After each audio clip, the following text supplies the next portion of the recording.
Did NCAA just ruin the new college football game? Well, leaks just came out today and they were pretty big. I'm going to tell you first all the positive things that came out of it and then the negative things. And the last one is honestly pretty depressing. Before I do, make sure you guys go over to the Instagram and hit the follow button, as I am posting news like that within seconds it comes out. But let's get back to it. So there will be custom conference, which is the same as the last game, as in 2014. I'm glad they didn't take that away. Some very, very exciting news. There will be a transfer portal in the game. I know we all assume this. With EA, you just never know. It says that the gameplay is faster and feels better than Madden. And then we also had a guy who played the game already and says it feels nothing like Madden, which is an absolute dub for you Madden fans out there. Nextly, we can expect as soon as tomorrow for more gameplay to get released. Nextly, Mo Bamba is confirmed to be in the game. I can just picture that Penn State whiteout with Mo Bamba playing in the back. But just a side note, it did say some songs couldn't make it because of copyright issues, as in Enter Sandman. Also, kind of an underrated ad is they now can move locations of the conference championship games, which never really thought about this, but this could be an absolute dub. Nextly, the average team has 4 helmets, 3 jerseys, and pants. But I think when they say average, they mostly mean minimum, because it says here that some have 20 plus options.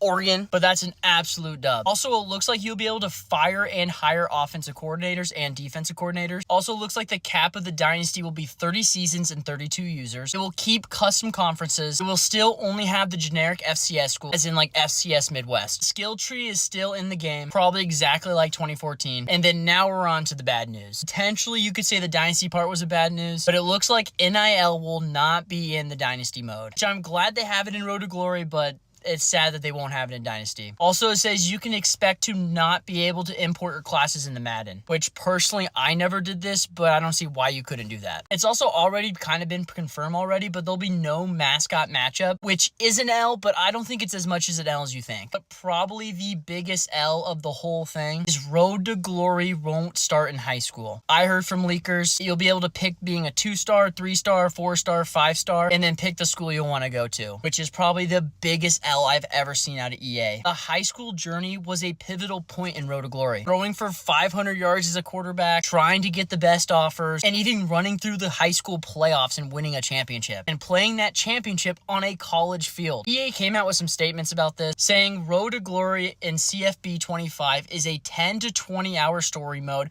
with you starting in college, not high school. So they make it seem like that you're not really supposed to start in high school. I'll be honest with you though, I think this is a bit of laziness or developing issues. As if it was in 2014 and all the years past, why is it not in it now? And I don't think anybody had pushback on the high school era. Let me know in the comments what you guys think about these leaks.